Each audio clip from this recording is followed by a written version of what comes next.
यीशु में जो है उन पर कोई दंड की आज्ञा नहीं है। यह है इसके आधार इस विषयों की ओर प्रवेश करने से पहले मैं परमेश्वर के वचन से एक आयत को पढ़ना चाहूंगा।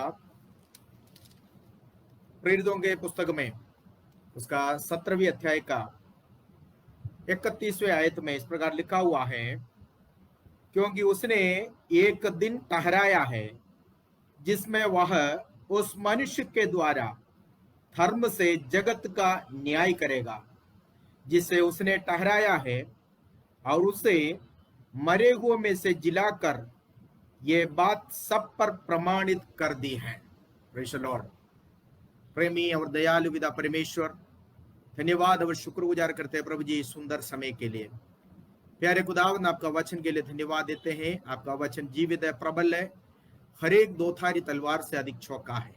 महान परमेश्वर, आपके जीवित वचन के जरिए आप प्रभु प्रत्येकों से बातचीत करना है। विश्व भर में बैठकर इस संदेश को प्रभु सुनने वाला, देखने वाला हर एक व्यक्ति आपके वचन के द्वारा प्यारे खुदावंद छूने के लिए, आपके वचन के द्वारा आशीष होने के लिए, चंगाई होने के लिए आप सहायता करें। परमेश्वर खुदावंद, अपने आप को आपके बलवंत हाथ में समर्पित करता हूँ। आपकी आत्मा से भरकर, सामर्थ्य से भरकर आपके वचन की मनादी के लिए इस्तेमाल करें प्रभु जी। आदर महिमा आपको देते हैं यीशु मसीह के बहुमूल्य नाम से, आमीन। Praise the Lord. प्रेरित पौलुस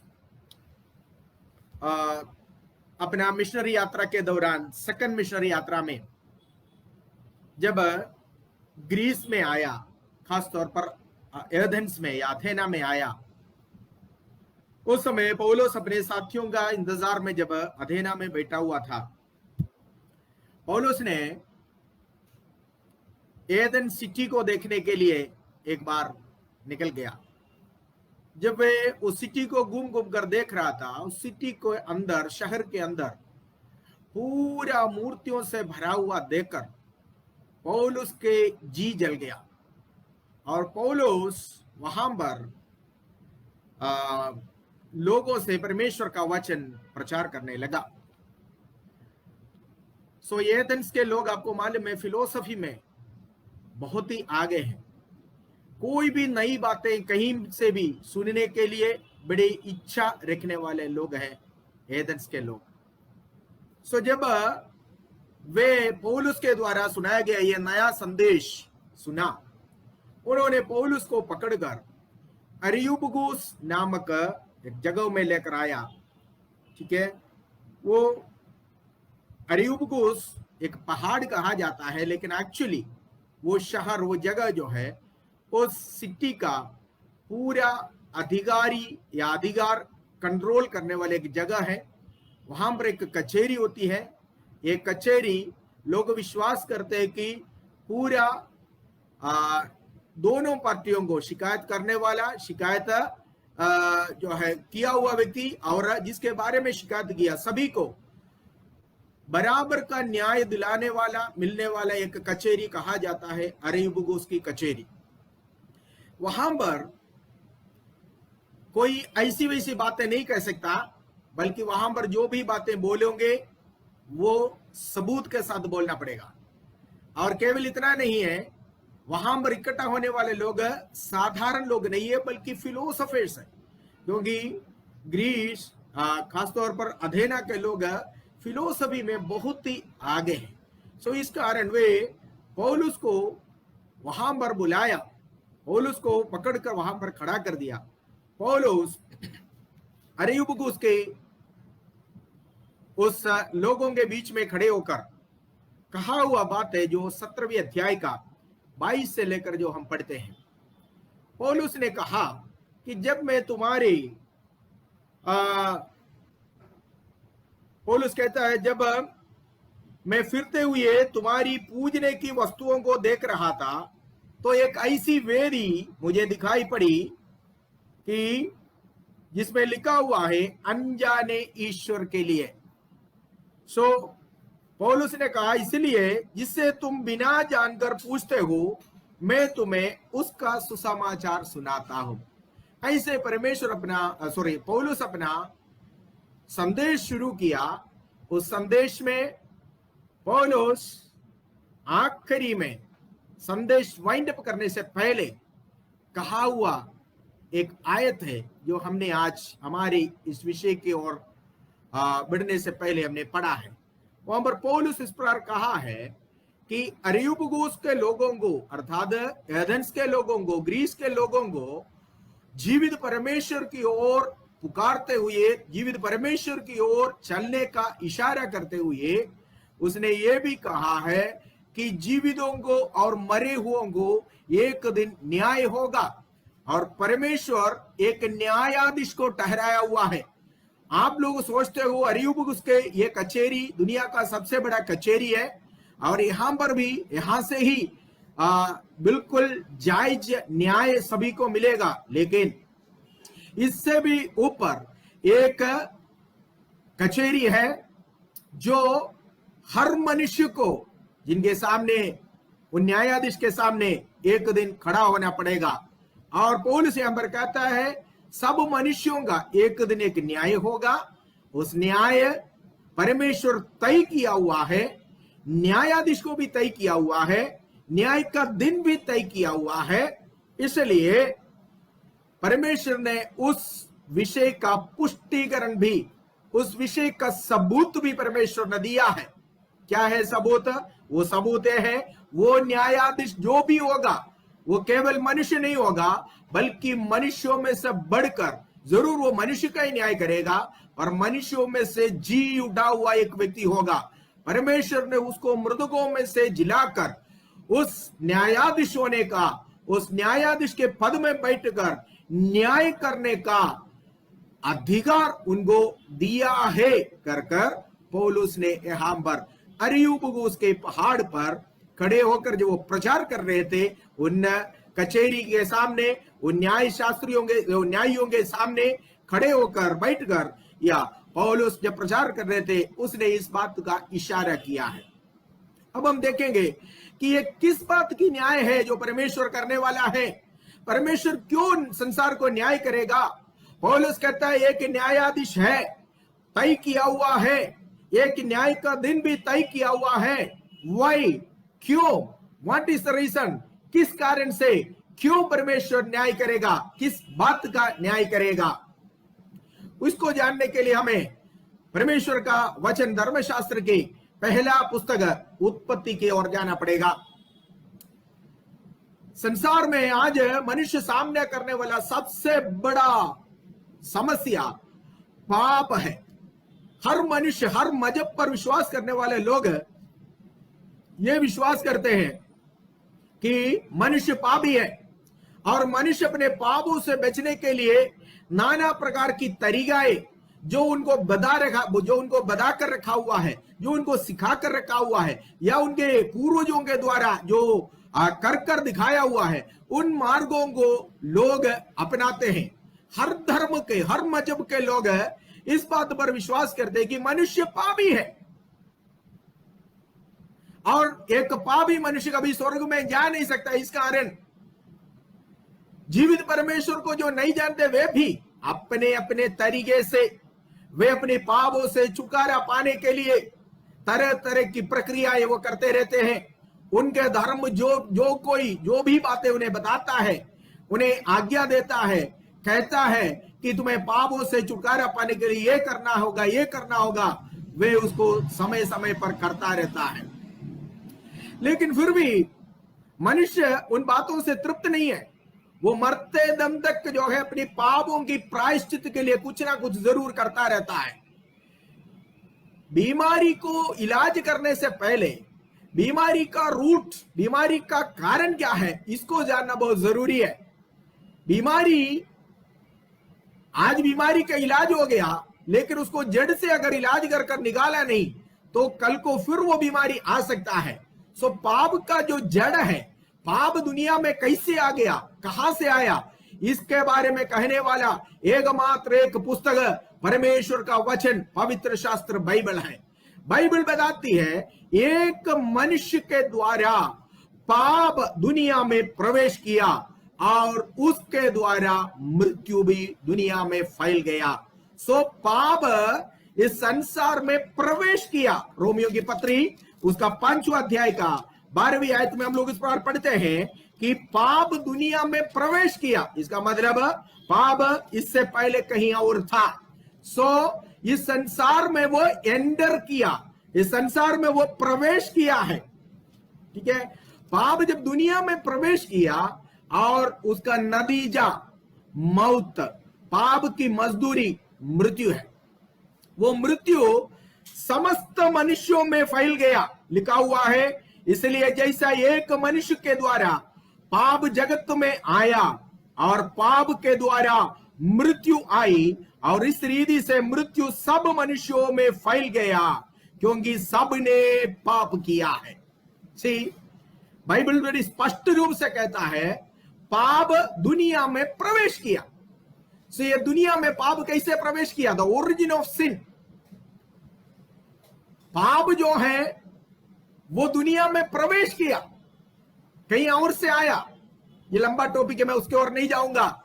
एक्चुअली स्टार्टेड इन हेवन, ये एक्चुअली स्वर्गदूतों के बीच में परमेश्वर की आराधना करने के लिए परमेश्वर ने बनाया हुआ खरूबों के बीच में पाप उनके हृदय में, अर्थात लूसीफर के हृदय में पाप उत्पन्न हो गया।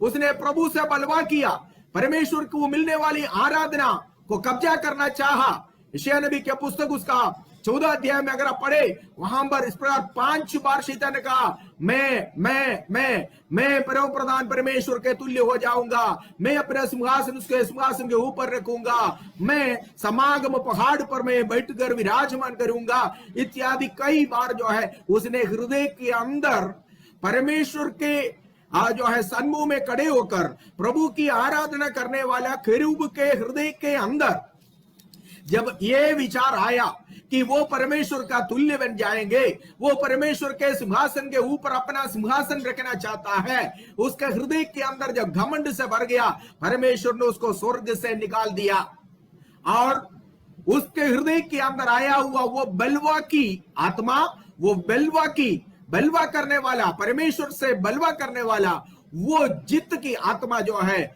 वो प्रभु से बदला लेने के लिए संभाल कर रखा। जब परमेश्वर ने अपनी आराधना करने के लिए बनाया हुआ स्वर्गदूत घमंड में भरकर स्वर्ग से नीचे गिरा दिया गया, तब परमेश्वर ने सोचा मैंने इसको बुद्धि दिया, सुंदरता दिया, इसको ज्ञान दिया और इसको मैंने बहुत मणियों से परमेश्वर ने इसको बनाया था, लेकिन उसने उसकी सुंदरता पे, उसकी बुद्धि पर, उसके जो है लेन देन की बातों में, उसने अपने शरीर में परमेश्वर उसको पहनाया हुआ उन मणियों पर, उन रत्नों पर उसने घमंड कर वो उसके घमंड जो है परमेश्वर के सन्मुख में प्रभु से बलवा करने वाला बात जब बन गया, परमेश्वर उसको निकाल दिया। फिर परमेश्वर ने परमेश्वर की आराधना करने के लिए हालेलुया मनुष्य को मिट्टी से बनाया। ये मनुष्य को परमेश्वर ने मिट्टी से बनाकर एदन की वाटिका में रखा, एक सुंदर वाटिका जिसमें हर तरह की पेड़ों से, हर तरह की फलों से वो भरपूर है। परमेश्वर ने मनुष्य को आज्ञा दिया कि तुम इस बगीचा के सारे वृक्षों का फल खा सकते हो, लेकिन पेड़ जो है इस बगीचा के बीच में एक पेड़ खड़ा है जो फला और बुराई का पेड़ है। इस पेड़ का फल को तुम तोड़ना नहीं, खाना नहीं। वो फल अपने आप में कोई गलत नहीं था, वो फल अपने आप में जहर नहीं था, बल्कि परमेश्वर ने उसको मना किया था, इस कारण वो मना किया हुआ फल था। वो फल में अपने आप में कोई गलती नहीं था, वो अपने आप में कोई जहर नहीं था, लेकिन परमेश्वर ने बाकी सारे पेड़ों का फल उनको खाने के लिए अनुमति दिया, पर वो पेड़ का फल को खाने से, तोड़ने से मना किया था। लेकिन मनुष्य ने क्या किया? शैतान जो स्वर्ग से गिरा, लूसीफर जो स्वर्ग से गिरा, उसके अंदर परमेश्वर के प्रति बदला का भावना है। वो परमेश्वर से बदला लेने के लिए इंतजार कर रहा था, मौके का इंतजार कर रहा था। तब शैतान ने देखा परमेश्वर ने आदम और हव्वा को बनाकर एदन की वाटिका में रखा। आपको मालूम है शैतान सांप के अंदर घुसा। शैतान एक आत्मा है, वो किसी भी रूप से, किसी भी शरीर को वो रूप धारण कर सकता है, किसी भी शरीर के अंदर वो घुस सकता है। वो सांप के अंदर घुसा, सांप आकर हव्वा से बातें करने लगा। हव्वा, जब आदम को अकेला छोड़कर हव्वा उस एदन की बाटिया में घूमने गई और शायद उस समय सांप के साथ मुलाकात हो गया। जिस वृक्ष का फल को खाने से परमेश्वर ने मना किया था, उसी वृक्ष के डाली के ऊपर शैतान बैठा हुआ है, सांप बैठा हुआ है, आपस में बातें किया है। और शैतान ने पूछा, सांप के द्वारा उससे पूछा, क्या परमेश्वर ने तुम्हें वाक्य में कहा है कि इस वृक्ष का फल को तुम नहीं खाना है? हव्वा ने कहा, परमेश्वर ने हमें कोई भी पेड़ों को फलों को खाने से अनुमति जो है रद्द नहीं किया है। सारे पेड़ों का फलों को खाने के लिए प्रभु ने हमें अनुमति दिया है, लेकिन ये पेड़ का फल को प्रभु खाने से मना किया। इस कार्य इसलिए कि प्रभु ने कहा, जिस दिन तुम इसको खाओगे उस दिन मरेगा। उस समय शैतान ने, सांप ने इस प्रकार हव्वा से कहा, तुम निश्चय नहीं मरोगे। प्रभु ने उसको कहा मरेगा, लेकिन शैतान ने एक कदम आगे बढ़कर कहा, तुम निश्चय नहीं मरोगे। और हव्वा ने उस निश्चय नहीं मरेगा उन बातों को गौर से सुना और उस पर पकड़कर, हालेलुया, उसने शैतान की बातों में आकर उस पेड़ के फल को तोड़ा, उसने खाया, अपने पति को भी दे दिया। सारे वृत्तांत उत्पत्ति के पुस्तक में हम पढ़ते हैं। उसके बाद आपको मालूम हो गया, मनुष्य को पापी का मोहर मनुष्य के ऊपर लग गया। मनुष्य ने कौन से ऐसा अपराध किया? अगर हमारे से पूछा जाए, आज के जमाने में अगर हमसे पूछा जाए, हम पलट कर इस प्रकार जवाब देंगे या पूछेंगे, ये इतनी बड़ी अपराध है? कोई आसमान गिर गया क्या? कि छोटा सा पेड़ का फल खा लिया तो कोई अपराध हो गया क्या?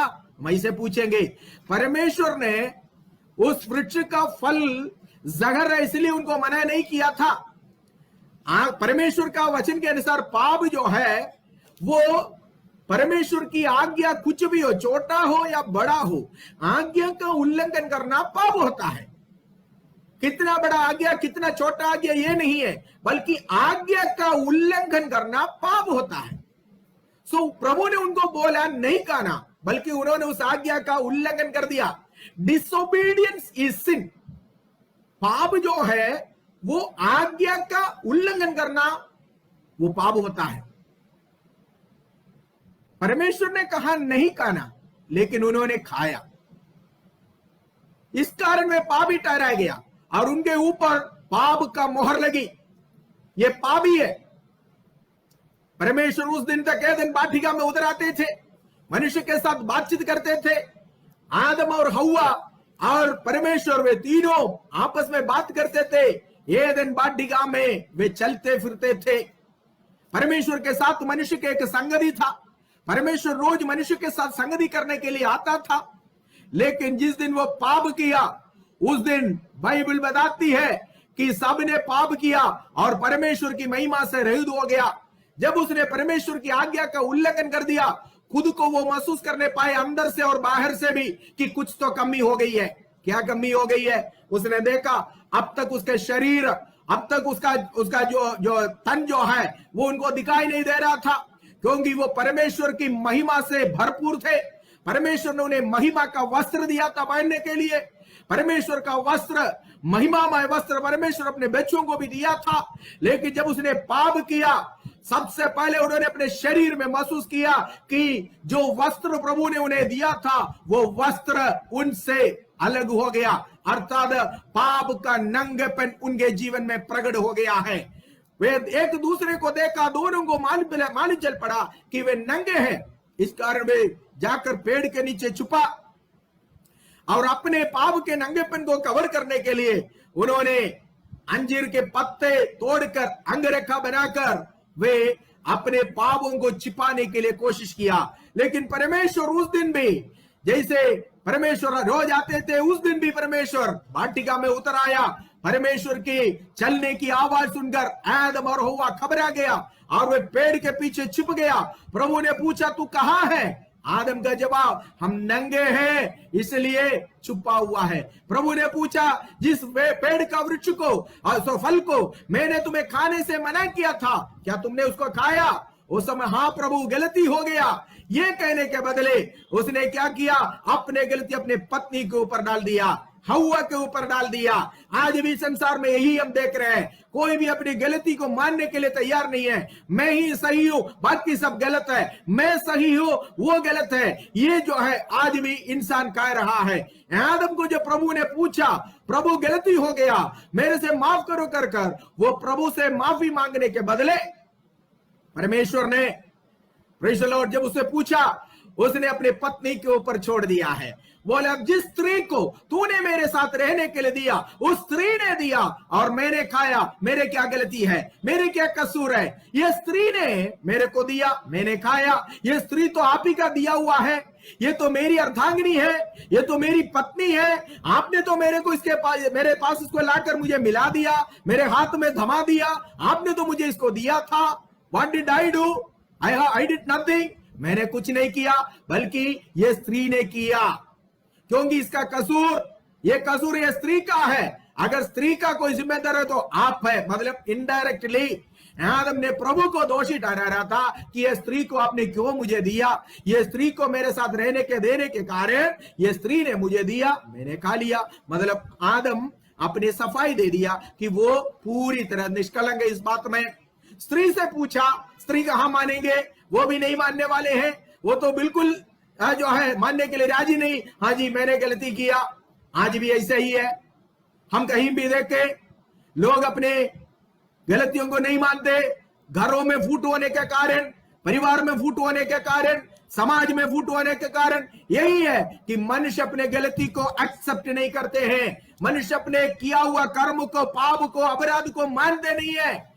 एक दूसरे को जो है वो दूसरे को जो है दोषी ठहरा कर अपने आप को धर्मी ठहराता है। मैं सही हूं, तू गलत है, मैं सही हूं, तुम गलत हो, ऐसे कर कर कहते हैं। अपनी गलती मानने के लिए तभी भी और अभी भी मनुष्य तैयार नहीं है। स्त्री से पूछा, तुमने ये क्या किया है? Praise God. स्त्री ने कहा, सांप ने मुझे दिया, सांप ने मुझे दिया, मैंने खा लिया। वहां पर उसने भी पल्ला छाड़ा, गलती प्रभु के ऊपर डाला कि प्रभु तूने सांप को क्यों सृष्टि किया? अगर तुमने सांप को सृष्टि ना किया होता तो मेरे को जो है मैं इस काम को नहीं करता, वो मेरे पास नहीं आता, मैं उससे बातें करता, ना मैं उनके हाथों से या उनकी बातों में आकर मैं इस फल को खाता। तुमने क्यों सांप को रचा, सांप को क्यों बनाया? वहां पर भी प्रभु गलती हो गई, प्रभु दोषी ठहराया गया है, प्रभु की गलती ढूंढा। आमीन। सांप से पूछा तो सांप ने तो गलती मान लिया। शैतान के अंदर एक ऐसा गुण है, शैतान तो गलती मान लेता है, बोला हाँ मैंने किया है, मैंने कहा, लेकिन वो गुण आज इंसान के अंदर नहीं है। आज परमेश्वर के लोग जो कहते हैं उनके अंदर भी नहीं है, गलतियां नहीं मानते हैं।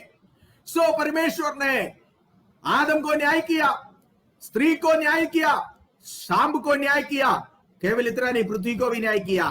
तीनों चारों के ऊपर श्राप पड़ गया और आदम और हव्वा को एदन वाटिका से बाहर निकालकर परमेश्वर ने उस संगति का दरवाजा बंद कर दिया है। परमेश्वर ने उस संगति का फाटक, वो संगति का बगीचा का फाटक जो था एदन वाटिका में, वो बंद कर दिया। एदन वाटिका में परमेश्वर और मनुष्य के साथ एक संगति था। परमेश्वर मनुष्य के साथ रोज संगति करने के लिए आता था, लेकिन प्रभु ने आदम और हव्वा को श्राप देकर बाहर निकाला। सांप को भी श्राप दिया, पृथ्वी को भी श्राप दिया है। ये पृथ्वी जिसमें हम रह रहे हैं, ये एक श्राप पाया हुआ पृथ्वी है, श्रापित पृथ्वी है। और हव्वा को और आदम को उन्होंने श्राप दिया है। स्त्री से कहा कि तू बड़ी पीड़ा के साथ बच्चे को जन्म देगा, तेरी इच्छा तेरे पति से होगा। आदम से कहा तू अपने माथे के पसीने से जीवन भर रोटी खाएगा, तू मेहनत कर कर आगे बढ़ेगा और तो पृथ्वी में अपने पसीने की कमाई, पसीने से तू रोटी खाने पाएगा। इस तरह जो है आदम को भी परमेश्वर ने श्राप दिया है, सबको बाहर निकाला। बाहर निकालने से पहले प्रभु ने एक काम किया, पाप के कारण नंगे हो गए हुए मनुष्य को परमेश्वर ने उसी नंगेपन में बाहर नहीं निकाला, लेकिन बाहर निकलने से पहले परमेश्वर ने वहां पर उनके नंगेपन को कवर करने के लिए एक चमड़े का वस्त्र का व्यवस्था वहां पर किया कर उत्पत्ति के पुस्तक में पढ़ते हैं। एक चमड़े का व्यवस्था अगर वहां पर किया तो जरूर वहां पर एक जानवर काटा गया है। एक जानवर काटे बिना उसका चमड़ा नहीं निकाल सकता है। उसकी चमड़ा अगर चमड़े के अंगरखा बनाकर चमड़े का वस्त्र पहनाकर आदम और हव्वा को जो पाप के कारण नंगे हो गए थे उनको अगर परमेश्वर ने बाहर निकाला तो जरूर एक मेमना, एक जो है जानवर वहां पर काटा गया है। देखिए पाप क्या होता है? आज्ञा का उल्लंघन। कोई बहुत बड़ी बात नहीं था जो उन्होंने किया। उन्होंने कोई चोरी नहीं किया, हत्या नहीं किया। हमारे लिस्ट में ये सब पाप होते हैं, चोरी, हत्या, व्यभिचार इत्यादि बातें हमारे पास कुछ लिस्टें होते हैं जो पाप है। बाकी सब हम कहते हैं पाप नहीं है। लेकिन परमेश्वर की नजर में, परमेश्वर के वचन के अनुसार ऐसा नहीं है। हम लोग जिन बातों को बिल्कुल तुच्छ समझते हैं, जो छोटा समझते हैं, उन बातें भी प्रभु के नजर में बड़ी गंभीर बात होता है। क्योंकि हमारे पास लिस्टेड सिंस होते हैं, पापों की एक लिस्ट होती है कि ये पाप है, ये पाप है, ये पाप है, ये सब पाप नहीं है। ऐसा करके जो हमें लगता है गलत है वही हमारे नजर में गलत है। लेकिन जो हमारे नजर में जो छोटी सी छोटी बातें होती है वो भी परमेश्वर के नजर में बड़ी गंभीर बात होता है। आदम और हव्वा की गलती क्या था? उन्होंने परमेश्वर की आज्ञा का डिसोबीडियंस किया। परमेश्वर ने उनको बोला, उसका उल्लंघन किया। सो आज्ञा का उल्लंघन करना पाप है, व्यवस्था का उल्लंघन करना पाप है, कानून का उल्लंघन करना पाप है। परमेश्वर ने एक कानून रखा था। कानून क्या था? इसको तुम नहीं खा सकते हो, बाकी सब तुम खा सकते हो। और उसी पेड़ के फल को उन्होंने तोड़ने के कारण वो पाप ही ठहराया गया। और वो पाप का कारण उन्हें क्या खो दिया? वे परदीसा खो दिया, एदन वाटिका की संगति खो दिया, परमेश्वर के साथ की संगति खो दिया, परमेश्वर के साथ का फेलोशिप खो दिया, परमेश्वर के साथ, क्योंकि आज्ञा न मानने वाले अर्थात पापी जन प्रभु से प्रार्थना करेगा तो परमेश्वर प्रार्थना नहीं सुनता है। यूहन्ना की इंजील में हम लोग इस पर पढ़ते हैं, परमेश्वर पापियों की प्रार्थना नहीं सुनते हैं। आदम और हव्वा परमेश्वर से रोज बातें करता था। परमेश्वर से बात करने का मतलब है प्रार्थना। हम लोग प्रार्थना में प्रभु से बातें करते हैं। पाप किया हुआ लोगों को फिर प्रभु ने अपने संगति की वाटिका से निकाल दिया। यह संगति परमेश्वर के साथ रोज करने वाले संगति था। मतलब मनुष्य परदीसा खो दिया, वाटिका को, एदन वाटिका खो दिया, और साथ साथ परमेश्वर के साथ जो रिश्ता था वो भी खो दिया। परमेश्वर के साथ जो संगति था वो खो दिया। परमेश्वर ने मनुष्य को वाटिका से बाहर निकालने से पहले उनको नंगा कर नहीं भेजा, बल्कि परमेश्वर ने उनको एक चमड़े का वस्त्र का व्यवस्था कर उसको पहना कर बाहर भेजा। और एदन वाटिका का दरवाजा बंद हो गया है। परमेश्वर ने उसकी फाटक को बंद कर दो खरूबों को खड़ा कर दिया। दोनों के हाथ में एक घूमने वाले तेज तलवार भी दे दिया है। ये तलवार, दोनों खरूबे एक दूसरे के चेहरे को देखकर तलवार लिए हुए खड़े हैं कि ये तलवार कहता है अगर दोबारा कोई भी इस एदन वाटिका के अंदर घुसने के लिए कोशिश करेगा तो उसके गले में ये तलवार गिरेगा। परमेश्वर प्रथम मनुष्य को उस एदन वाटिका से बाहर निकाला। तब से लेकर 4000 साल तक परमेश्वर इंतजार किया। वो रिश्ता जो प्रभु और मनुष्य के, परमेश्वर और मनुष्य के बीच में टूट गया था जो पाप के कारण, वो रिश्ते को दोबारा कायम करने के लिए परमेश्वर इंतजार किया। कोई भी नहीं आया, कोई भी नहीं आ सका, क्योंकि आदम के संतानों में से कोई भी परमेश्वर और मनुष्य के बीच में आया हुआ दरार को, परमेश्वर और मनुष्य के बीच में आया हुआ उस गड्ढे को, उत्पन्न हो गया उस गड्ढे को भरने के लिए कोई भी तैयार नहीं हुआ। जब 4000 साल इंतजार करने के बाद परमेश्वर ने, प्रेज़ द लॉर्ड, पाप किया हुआ इस मनुष्य को, इसके बाद पाप दुनिया में बढ़ता गया। पाप किया हुआ आदम और हव्वा, उनके संतान कैन और हाबेल, पहला संतान वो पापी ठहरा। वो सबसे पहले वाला हत्यारा बन गया है। अपने सगे भाई को उसने मार डाला है। देखिए पाप की ग्रोथ हो रही है, पाप बढ़ता जा रहा है। पहले मां बाप ने तो छोटा पाप किया, उनके बेटा जब आए तो पाप पीढ़ी से लेकर पीढ़ी तक बढ़ता गया, बढ़ता जा रहा है।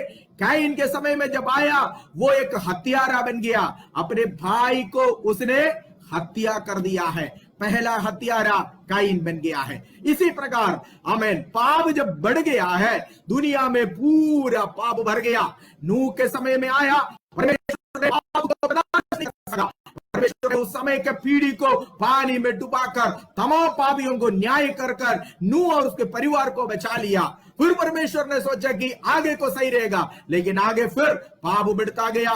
बढ़ते बढ़ते बढ़ते बढ़ते पूरा 4000 साल जब इंतजार किया, परमेश्वर ने देखा कि मनुष्य पापों से फिरते नहीं है। परमेश्वर और मनुष्य के बीच की दूरी बढ़ता गया, गैप बढ़ता गया है। और प्रेज़ द लॉर्ड, परमेश्वर और मनुष्य के बीच का वो गैप को भरने के लिए कोई तैयार नहीं हुआ। उस समय परमेश्वर ने जब देखा मनुष्य निस्सहाय है इस बात में, मनुष्य इस बात में जो है वो मनुष्य जो है परमेश्वर के और मनुष्य के बीच में आया हुआ उस गड्ढे को भरने के लिए मनुष्य सक्षम नहीं है, मनुष्य सामर्थ्य नहीं है, मनुष्य के पास कैपेसिटी नहीं है। तब स्वयंभू परमेश्वर इस संसार में पाप किया हुआ मनुष्य को बचाने के लिए, मानव जाति के पापों के खातिर परमेश्वर ने, स्वयंभू परमेश्वर आदि में जो वचन था वो परमेश्वर, आमीन, वचन रूपी परमेश्वर देह रूपी बनकर, देहधारी होकर इस संसार में आया है। आमीन। परमेश्वर पाप किया हुआ मनुष्य को बचाने के लिए मनुष्य बनकर आया है। कुरिन्थियों की पत्री में हम लोग इस प्रकार पढ़ते हैं, तुम परमेश्वर की अनुग्रह को जानते हो, जो धनी होकर भी हमारे लिए कंगाल हो गया है, ताकि उसके कंगालपन से हम धनी हो जाए। Praise God. स्वयंभू परमेश्वर, आसमान का मालिक और खालिक है, समस्त सृष्टि का रचने वाला परमेश्वर मानव जाति के पापों के खातिर इस संसार में मनुष्य का रूप लेकर आया है। उसका नाम है प्रभु यीशु मसीह। एदन वाटिका में पाप किया हुआ आदम और हव्वा के बीच में एक निष्कलंक मेमना, जिसने कोई भी अपराध नहीं किया है, वो काटा गया है, उसका लहू बहाया गया है। वो मेमना जोर से चिल्लाया है एदन वाटिका में, उसकी चिल्लाना एदन वाटिका में गूंज उठा है। पाप किया हुआ आदम और हव्वा देख रहा है, परमेश्वर ने उस मेमने को काटा, उस जानवर को काटा और उसके चमड़े निकालकर पाप किया हुआ मनुष्य को उसने अंगरखा बनाकर पहना कर भेज दिया है। ठीक इसी प्रकार 4000 साल पहले, हम 4000 साल के बाद प्रभु यीशु मसीह जो स्वयंभू परमेश्वर था, इस संसार में जगत का पापों का बोझ उठाने के लिए पाप किया हुआ आदम के संतानों का, आदम के वंशज का, आदम के संतानों का पापों की जो है पूर्ति के लिए, पापों की मुक्ति के लिए, पापों से उन्हें छुड़ाने के लिए, उनकी पापों की मुक्ति दिलाने के लिए, परमेश्वर और मनुष्य के बीच में आया हुआ गड्ढे को भरने के लिए परमेश्वर के हाथ से छोड़कर चला गया। मनुष्य को दोबारा परमेश्वर के साथ, परमेश्वर के हाथ में मिलाने के लिए परमेश्वर का प्रिय पुत्र प्रभु यीशु मसीह संसार में आया और वो एक मनुष्य के रूप में आया, एक मनुष्य के कुल में जन्म हुआ, उस मनुष्य के जो है खानदान में पैदा हो गया। उस बच्चे को लेकर यहूदी प्रथा के अनुसार यहूदी खानदान में, यहूदी खानदान के द्वारा परमेश्वर समस्त मानव जाति के लिए तैयार किया हुआ वो उद्धार इस संसार में आया। उसको लेकर जब मंदिर में गया, वहां पर बहुत ही भक्त और एक धर्मी मनुष्य जो परमेश्वर की उद्धार को देखने के लिए सदियों से इंतजार कर रहा था, वो मनुष्य जिसका नाम शिमोन है, उसने कहा, हे प्रभु, अभी मैं अपने आंखों से तूने सारे जातियों के लिए तैयार किया हुआ उस उद्धार को मैं देखा हूं। Praise God. सो यीशु मसीह को जब मां बाप ने मंदिर में लेकर आया, यीशु को देखकर उसने कहा, ये उद्धार जो तूने समस्त जाति के लिए तैयार किया हुआ है, इस उद्धार को मैंने अपनी आंखों से देखा, तूने मुझ पर कृपा किया कि इस उद्धार को देखने के लिए। इसी प्रकार प्रभु यीशु मसीह इस संसार में मानव जाति के पापों के खातिर पापों का प्रायश्चित के लिए आया है। हालेलुया। यीशु 33.5 साल इस संसार में रहा, लेकिन 33.5 साल के उसके जीवन दौरान 3.5 साल उसने प्रभु के राज्य के बारे में प्रचार किया, परमेश्वर के राज्य के बारे में उसने प्रचार किया, पापियों से प्रेम किया, लेकिन पापों से नफरत किया, पापों से दूर रहा, पाप के विरुद्ध प्रचार किया, पापियों को प्रेम करते हुए पाप के विरुद्ध प्रचार कर कर वो प्रभु हमारे लिए एक आदर्शमय जीवन दिखाया है। आमीन, प्रेज गॉड। और वो प्रभु यीशु मसीह इस संसार में जो आया है, इस संसार में यीशु इसलिए आया है कि वो पापों का अंत करने के लिए आया था, हमें पापों से छुड़ाने के लिए आया था। बाइबल बताती है संसार का सारे मनुष्य पापी है। मैंने आपको पाप की शुरुआत के बारे में बोला, एदन वाटिका से शुरू किया हुआ पाप। भजन संहिता 51 में दाऊद इस प्रकार कहता है, देख मैं अधर्म के साथ उत्पन्न हुआ, पाप के साथ मेरे मां के गर्भ में पड़ा हुआ है। सो जन्म का पाप, हर मनुष्य पाप से जन्म लेता है। जन्म का पाप, वो जन्म का पाप फिर कर्म का पाप में बदल जाता है। फिर मनुष्य जैसे जैसे बढ़ता जा रहा है, पाप करते करते करते एक दिन पाप में मर जाएगा। पाप में मरा हुआ व्यक्ति, पाप की मजदूरी तो मृत्यु है, बाइबल बताती है। Praise God. परमेश्वर का वचन कहता है पाप की मजदूरी मृत्यु है, और एक दिन मनुष्य अपने पाप में मरेगा। लेकिन इस प्रकार पाप में जन्मा हुआ मनुष्य अपने मौत से पहले, शारीरिक मौत से पहले, यदि परमेश्वर तैयार किया हुआ उद्धार को अगर प्राप्त करे, वो उद्धार प्रभु यीशु मसीह है।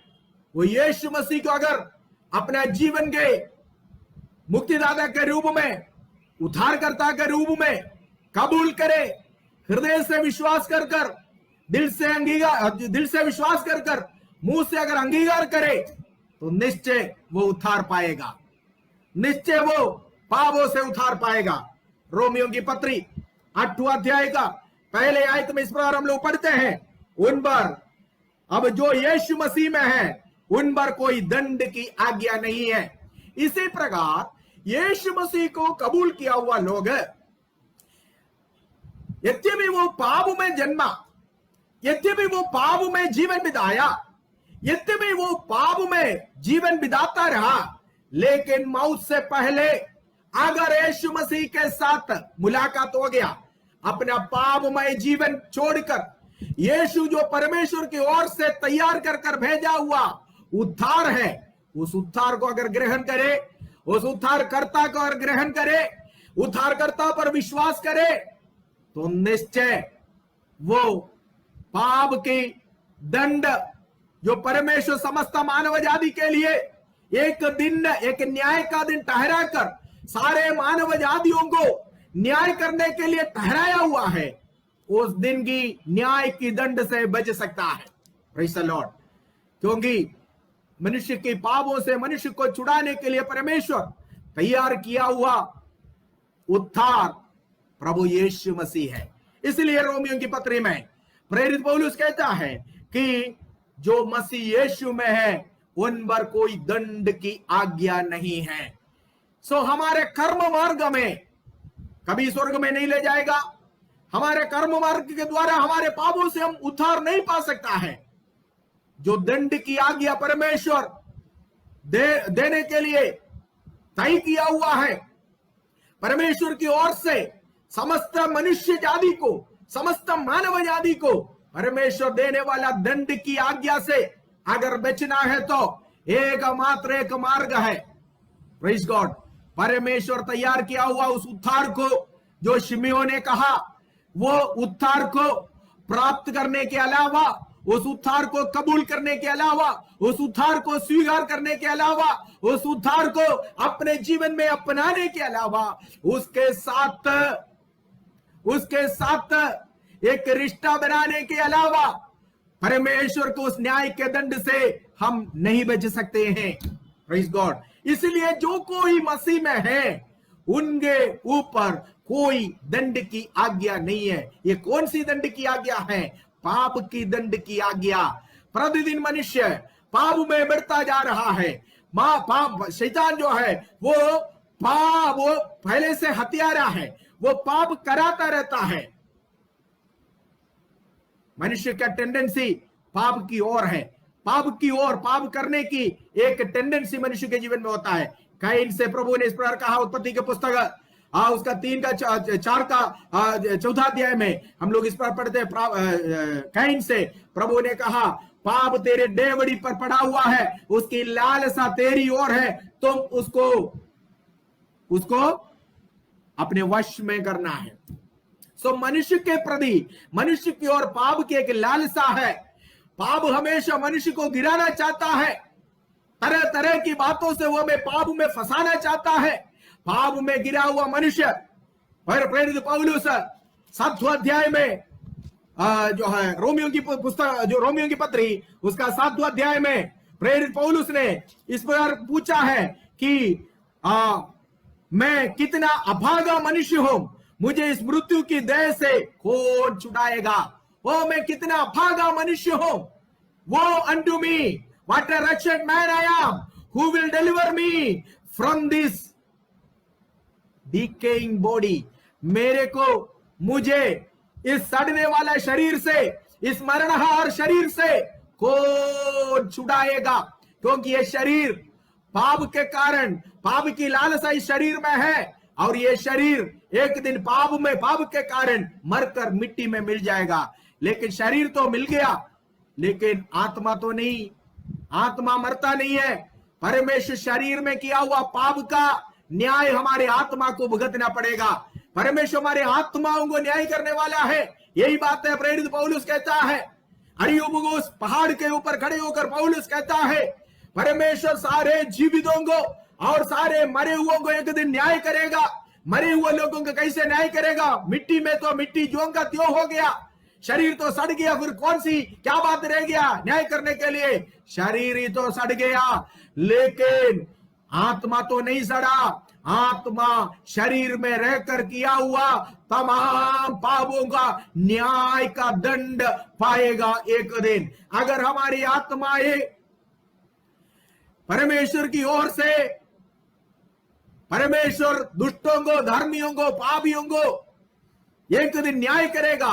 उस न्याय के दंड से हमारे आत्माएं बचना है तो इस शरीर से आत्मा निकल जाने से पहले, इस शरीर से हमारा प्राण डिपार्ट होने से पहले, ये शरीर में रहते हुए हमें उस उद्धारकर्ता को स्वीकार करना है। उनके हाथों में हमारा जीवन को देना है, उनके हाथों में हमारा जीवन रूपी इस नाव को देना है। वही हमारा जीवन का पतवार बनना है। इसलिए जो कोई मसीह में है उन पर कोई दंड की आज्ञा नहीं है। पौलुस कहता है इब्रानियों की पत्री 9:27 में, पौलुस कहते हैं एक बार मरना और उसके बाद न्याय का होना परमेश्वर मनुष्य के लिए तय किया हुआ है, नियुक्त किया हुआ है। That is appointed after the death. मृत्यु के बाद की बारे में, मृत्यु की बाद की बातों के बारे में, मृत्यु की बाद की जीवन के बारे में कहने वाले एकमात्र एक किताब पवित्र शास्त्र बाइबल है। परमेश्वर का वचन में, पवित्र शास्त्र में इस प्रकार लिखा हुआ है, एक बार मरना और उसके बाद न्याय का होना परमेश्वर मनुष्य के लिए नियुक्त किया हुआ है। That means God has appointed the judgement after the death.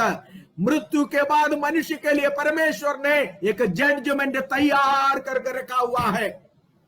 पौलुस यहां पर कहता है वो न्यायी कौन है? वो न्यायी वही है जो आज आपके लिए उद्धार के रूप में आया, आपके पापों का बोझ उठाया, 3.5 साल इस संसार में रहकर परमेश्वर का हित को पूरा करते हुए, परमेश्वर के राज्य का प्रचार करते हुए, ऐसा परिश्रम करने वाले, बोझ से दबे हुए लोगों, मेरे पास आओ, मैं तुम्हें विश्राम दूंगा कर पापियों को प्रेम करने वाला, बलहीनों को, कमजोरों को, हालेलुया, दुनिया के तमाम हालेलुया त्यागा हुआ लोगों को अपनी ओर खींचा हुआ, अपनाया हुआ वो प्रभु यीशु मसीह एक मेमना के नहीं, गदसमने के बाद में उसको पकड़ाया गया है और कालवरी क्रूस पर हालेलुया वो अपना प्राण दे दिया है।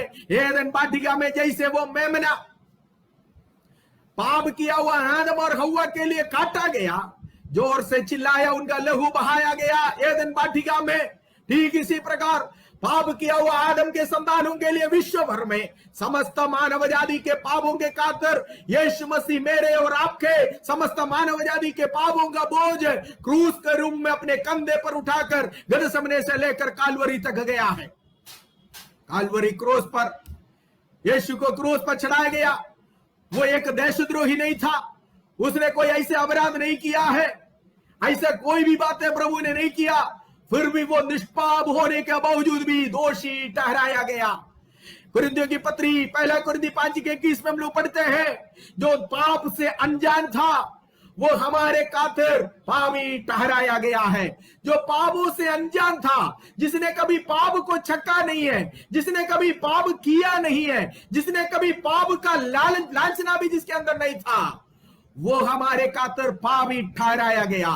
यीशु अपने जीवन काल में इस प्रकार पूछा, तुम में से कौन मुझे पापों के बारे में समझाएगा। यीशु कभी पाप नहीं किया, वो पाप रहित था। पाप रहित प्रभु, निष्पाप प्रभु, निष्कलंक मेमना, परमेश्वर का मेमना। उसके बारे में यूहन्ना ने इस प्रकार, देखो परमेश्वर का मेमना जो जगत का पापों का बोझ उठा लेता है। आमीन। एदन की वाटिका में आदम और हव्वा के लिए जैसे वो मेमना मरा, इसी प्रकार समस्त मानव जाति के पापों के खातिर वो मेमना होकर पिता के हाथों में अपने जीवन सौंप दिया। जोर से चिल्लाकर उसने प्राण को छोड़ा, हे मेरे पिता, हे मेरे पिता, तूने मुझे क्यों छोड़ दिया कर कर। कालवरी क्रूस पर वो चिल्लाया, जैसे एदन की वाटिका में वो मेमना चिल्लाया होगा, इसी प्रकार हालेलुया कालवरी पर यीशु चिल्लाया। आमीन, हालेलुया। और एक मेमना होकर एक मेमना जैसे वध किया जाता, इसी प्रकार अधर्मियों के हाथों के द्वारा मेरे खातिर, आपके खातिर, सारे मानव जाति के खातिर यीशु मसीह अपने बहुमूल्य जान मेरे लिए दिया, बहुमूल्य खून हालेलुया बहाया। क्योंकि बाइबल बताती है, इब्रानियों की पत्री 9 का हालेलुया 21 में हम लोग पढ़ते हैं कि without shedding the blood there is no remission for our sins. लहू बहाए बिना पापों की मुक्ति नहीं होती है। लहू बहाए बिना पापों की मुक्ति नहीं होती है। ये बातें प्रभु ने एदन वाटिका में आदम और हव्वा को दिखाया था। तुमने पाप किया है, लेकिन तुम्हारे पापों के खातिर लहू बहाना जरूरी है। कोई भी मनुष्य अपने आप के लिए या दूसरों के लिए अपना खून बहाकर उनकी पापों का प्रायश्चित नहीं हो सकता। इसलिए मनुष्य ने जब पाप किया, परमेश्वर को मनुष्य के रूप में आकर मनुष्य के पाप जो खून डिमांड करता है, इसलिए स्वयं परमेश्वर को मनुष्य के रूप में आकर हालेलुया अपने लहू बहाकर मानव जाति को बचाना पड़ा है। आमीन, हालेलुया।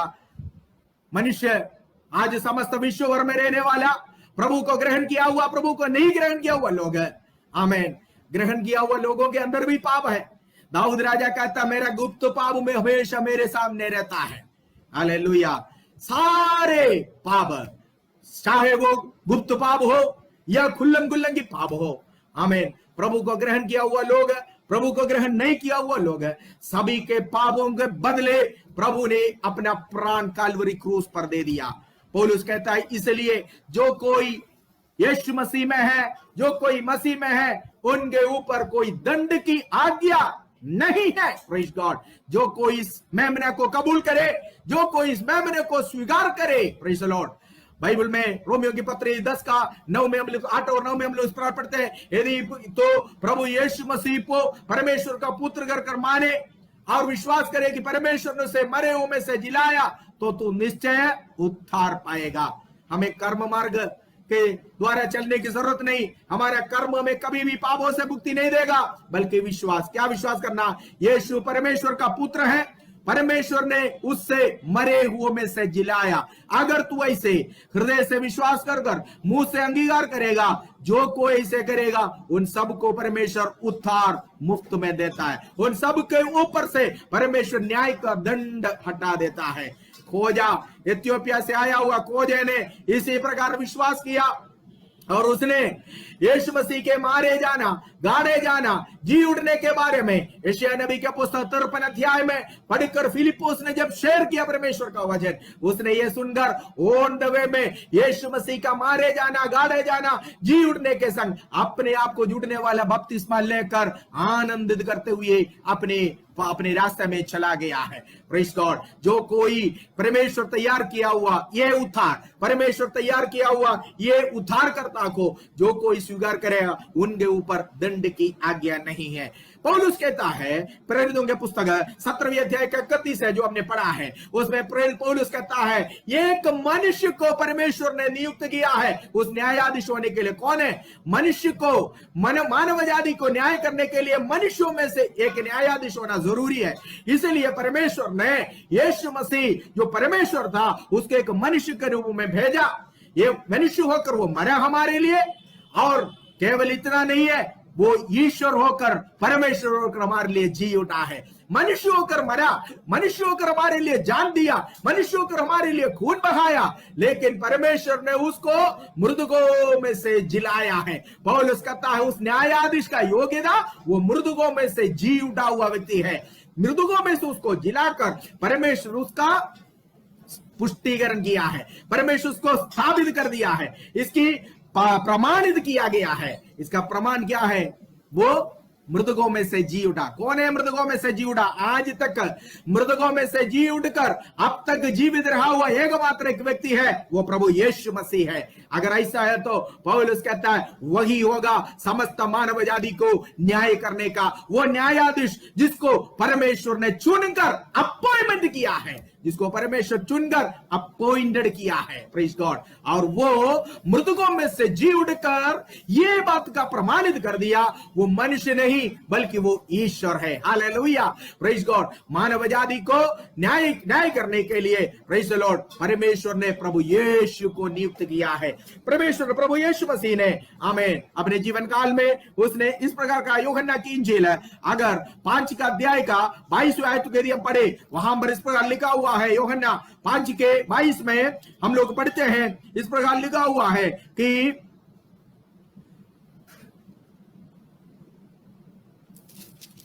यूहन्ना 5 की 22 में हम लोग इस प्रकार पढ़ते हैं, पिता किसी को न्याय नहीं करता परंतु न्याय करने का सब काम पुत्र को सौंप दिया है। पिता परमेश्वर किसी को भी न्याय नहीं करेगा बल्कि न्यायाधीश होने का अधिकार पुत्र को सौंपा। यीशु ने अपने मौत से पहले कहा, यीशु अपने मृत्यु से पहले कहा पिता किसी को न्याय नहीं करेगा। अब ये मनुष्य होकर मानव जाति के उद्धार के लिए यीशु आया, लेकिन मनुष्य होकर जिया, मनुष्य होकर जीवन दिया, लेकिन प्रभु होकर जी उठा और स्वर्गारोहण किया है। एक दिन वो सारे मानव जाति को न्याय करने के लिए मनुष्यों में से मनुष्य का न्याय करने के लिए मनुष्य का न्यायाधीश होना चाहिए, क्योंकि मनुष्य का कमजोरी, मनुष्य की बलहीनता, मनुष्य के अपराध, मनुष्य की तमाम बातों को जानने वाला मनुष्य है। इसलिए हम पढ़ते कि वो हमारे तुल्य परखा गया है, हमारा महायाचक, हालेलुया, हमारे तुल्य परखा हुआ महायाचक, हमारे तुल्य हर परीक्षा में हर परिस्थिति के द्वारा गुजरा हुआ वो मनुष्य प्रभु यीशु मसीह, वो एक दिन सारे मानव जातियों को, सारे मनुष्यों को न्याय करने के लिए न्यायाधीश की कुर्सी में बैठेगा।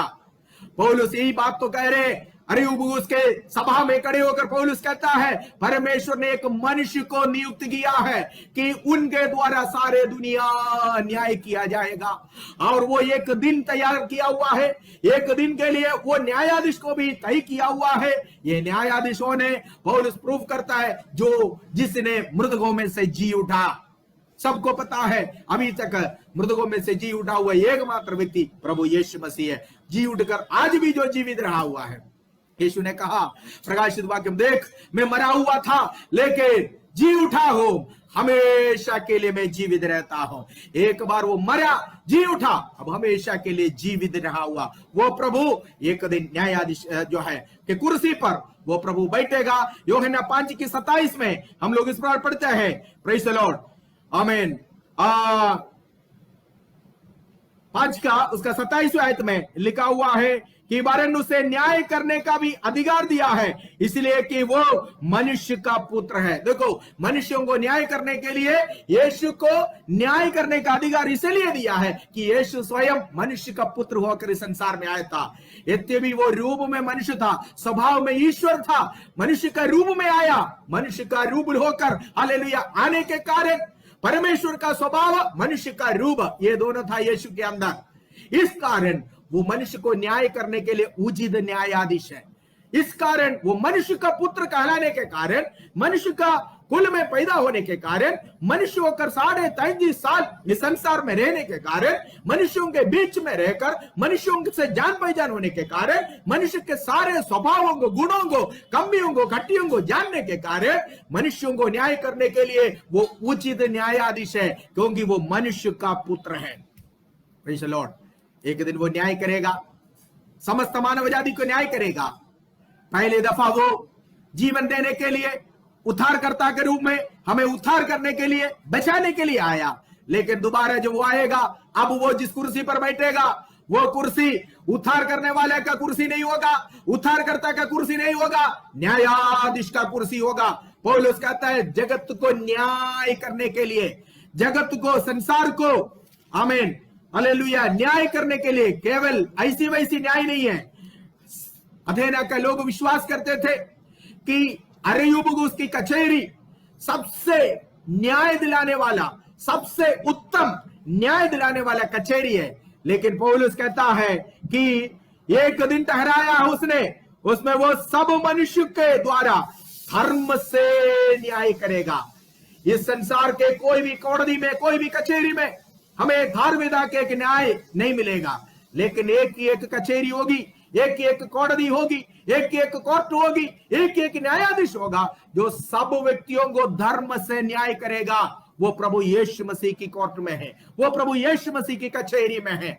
उसके हाथों से अगर बचना है तो उसके न्यायाधीश, उस न्याय सभा से, उसके न्याय दंड से अगर हमें बचना है तो अभी वक्त है।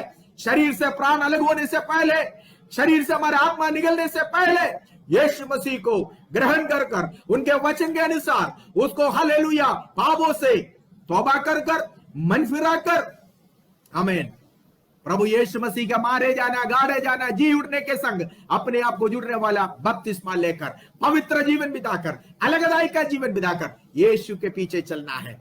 वचन कहता है उसका पुत्र प्रभु यीशु मसीह का लहू हमें हर एक पापों से शुद्ध करता है। कोई ऐसा पाप नहीं है जो यीशु मसीह क्षमा नहीं कर सकता है। कोई ऐसा पाप नहीं है जो यीशु मसीह हालेलुया, जिसके लिए यीशु मसीह हालेलुया कभी न कह सके। लेकिन यीशु मसीह उसका लहू हमें हर एक पापों का दाग मिटा कर, हमें शुद्ध कर कर परमेश्वर की हालेलुया न्याय दंड की, आमीन, हाले न्याय का दंड हमारे सिर से, हमारे ऊपर से हटाने के लिए यीशु के लहू पर्याप्त है। अगेन परमेश्वर का वचन कहता है जो अपने गलती को, अपने अपराधों को छुपाएगा उसका काम सफल नहीं होगा, बल्कि जो मान लेता है और छोड़ देता है उसको परमेश्वर की ओर से अनुग्रह मिलेगा, कृपा मिलेगा, करुणा मिलेगा। इसलिए आज अगर आमीन हालेलुया परमेश्वर की आने वाले दिनों में परमेश्वर की न्याय के दंड से अगर बचना है तो हमें इस जीवन में, इस समय में, वर्तमान समय में हम जब जीवित है शरीर में, हम इस शरीर में रहते हुए हालेलुया प्रभु यीशु को ग्रहण करना है, क्योंकि ये शरीर से करने वाला हर पाप शरीर से ही होता है।